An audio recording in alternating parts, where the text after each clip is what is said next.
पूरे एमपी के विकास पुरुष है हमारे विधायक, लेकिन काम कुछ भी नहीं है। जो मूलभूत मिलना चाहिए वो खुद ही नहीं मिलता, तो पूरे इंदौर में कहीं नहीं मिलता। क्षेत्र में सरकारी स्कूल है, सरकारी स्कूल नहीं है। नहीं है।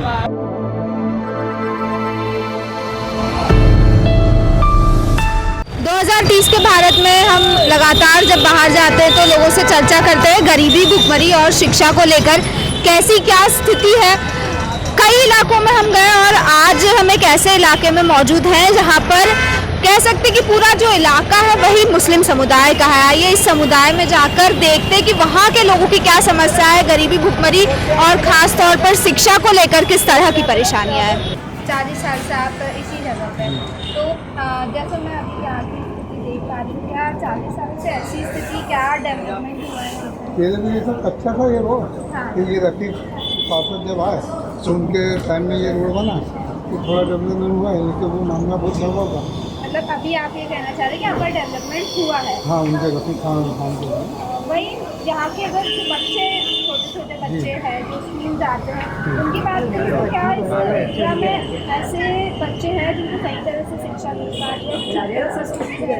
मैडम, बच्चे तो बहुत सारे होते हैं, कुछ लोग मदरसे भी जाते हैं, स्कूल भी जाते हैं, तो ठीक तरह से शिक्षा मिल रही है? आप 35 सालों से यहाँ रह रहे, तो आपको सभी तरह की सुविधाएं यहाँ पर मिल रही है? जो मूलभूत मिलना चाहिए वो खुद ही नहीं मिलता, तो पूरे इंदौर में कहीं नहीं मिलता। क्या दिक्कतें आ रही बताएंगे? जो साफ सफाई की इसकी जो होती है वो तो बराबर होती है, जो कचरे बराबर नहीं होता, वो सामने ढेर सारा कचरा होता है पड़ा हुआ। इसके अलावा नल बराबर नहीं है।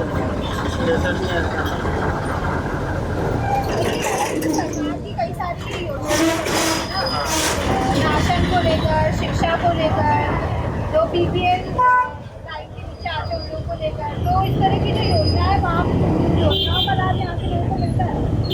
मिलता भी है, नहीं भी मिलता है। जो चक्कर लगा लेते हैं जितने जगह फुर्सत है वो लोग योजनाओं का लाभ ले लेते हैं, तो लोग तो चक्कर लगाते हैं। आप तो ये दुकान से मतलब तो इससे आपको कोई दिक्कत नहीं आती है, मतलब चलाने में सही है या और समस्या आती है? करना तो पड़ेगा ना, दिक्कतें आती है करती आती है, सभी बहुत मजा रही है। और अगर शिक्षा की मैं बात करूँ तो इस क्षेत्र में शिक्षा की क्या स्थिति है? आपके बच्चे स्कूल जाते हैं?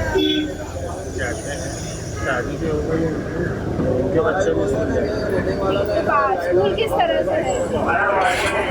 सरकारी स्कूल तो जाना पड़ता, बाकी क्षेत्र में कोई सरकारी स्कूल नहीं है। वो सरकारी स्कूल की स्थिति कैसे आप बताएंगे?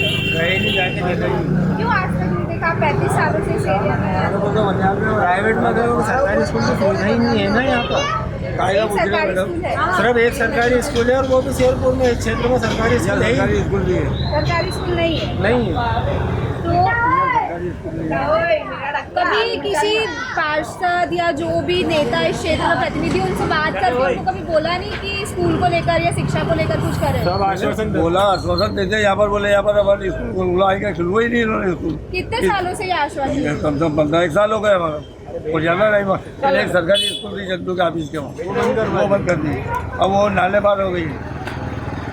क्यों ऐसा, मतलब ध्यान नहीं दिया जा रहा? वोट तो बराबर देते वोट बराबर देता ना, वोट बराबर देते हैं, टैक्स बराबर लेते हैं, टैक्स बराबर लेते हैं, लेकिन सुविधाएं तो मामले में सब पीछे हट जाता है। वो कचरा देखो, आप उसका भी फोटो उतारो। कौन है इस एरिया का प्रतिनिधि? कौन है नाम? तो इनका जो है स्टाफ है, वो कचरा ये डाल के जाते हैं। स्टेशन है वो कचरा रोज, ये पानी देगा, उनका पानी देगा, ये पानी देगा। नगर निगम की गाड़ी नहीं है? गाड़ी वाला 3-4 मरतबा फिर भी कचरा नहीं नहीं उठाते ना, उठाते, आधा ले जाते, वापस डाल जाते, फिर अभी आएंगे, फिर उठा जाएंगे, 3 मरतबा आती है गाड़ी। अच्छा, वो छोड़ के भी चले जाते। इस क्षेत्र का कौन प्रतिनिधि कौन है? रफीक का उनके द्वारा कोई काम नहीं नहीं कराया? करवाते ना काम। ये कचरा है, ये कचरा, सरकारी स्कूलें नहीं बनी है। ये नगर निगम की फाइन लगा हुआ है, फाइन के हिसाब से कचरा गाड़ी आती है, 3 मरतबा उठा के ले जाती है। और यहाँ के मिलने वाले जो है ना, वो कचरा डाल के आगे ले जाते हैं बेचारे। ये पूरी गली चेंज हो रहा है, टॉपिक चेंज हो रहा है ना, ड्रेनेज लाइन जहाँ रहेगी ये स्कूल 500 और बच्चे। स्कूलों की क्या हालत है? स्कूल तो है ही नहीं, सब प्राइवेट है, सब प्राइवेट है। सब प्राइवेट है। 5 साल से स्कूल लेके जावा किराए तो यहाँ के जितने भी बच्चे मतलब जितने भी घर है सभी बच्चे सब किराए में आते हैं। अब्दुल कलाम आजाद प्राइवेट में पढ़ाने के लिए पढ़ाने के लिए केपेबल है। एक में हो रही है, वार्ड नंबर 2 है, फीस 2 में नहीं है। वार्ड नंबर 2 में एक भी सरकारी स्कूल नहीं है। ऐसे लोग भी होंगे ना यहाँ पर जो नहीं अफोर्ड कर पाते होंगे, गरीब होंगे, तो फिर उनकी फीसें तो बहुत ज्यादा होती होगी, फिर कैसे? 50,000 70,000 रुपये लगता। बहुत बड़ी परेशानी है। ना यहाँ पे प्राइमरी चिकित्सा की सुविधा है, कुछ भी नहीं है सुविधा। प्राइमरी चिकित्सा की सुविधा भी नहीं है, अस्पताल भी नहीं है हमारे। अस्पताल भी नहीं। प्राइमरी चिकित्सा की सुविधा है ही नहीं है कुछ भी ना, सुविधा नहीं है। सही नहीं।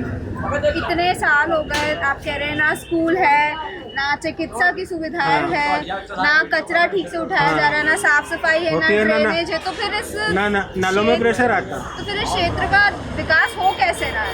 है। ये आपके सामने आप खुद देख ही रहो ना, दिन भर ट्रैफिक जाम रहता है। मतलब कुल मिलाकर आप ये समझे कि इस एरिया में कोई काम नहीं कराया जा कुछ भी काम होता ही नहीं है, कुछ काम कुछ भी नहीं होता है। क्षेत्र का विधायक जो है विकास पुरुष कहलाता है, पूरे एमपी में आते हैं हाथ जोड़ने, लेकिन काम ये विकास आप देख लो, वोट के टाइम पे आते हैं, चुनाव होते हैं जब हाथ जोड़ने। पूरे एमपी के विकास पुरुष है हमारे विधायक, लेकिन काम कुछ भी नहीं। तो जिस तरह से आपने देखा, जगह चाहे जो भी हो, समस्याएं वही होती है, गरीबी, भुखमरी और शिक्षा। इस एरिया की हमने बात की, यहाँ के लोगों से हमने जाना, और यहाँ पर भी एक सबसे बड़ी समस्या सामने निकल कर आई, शिक्षा की। हम फिर आपके साथ ऐसे ही और तमाम चीज़ें लेकर लौटेंगे और आपको दिखाते रहेंगे कि किस तरह से इस देश के हालात है, किस तरह से इस देश के इलाकों के हालात हैं।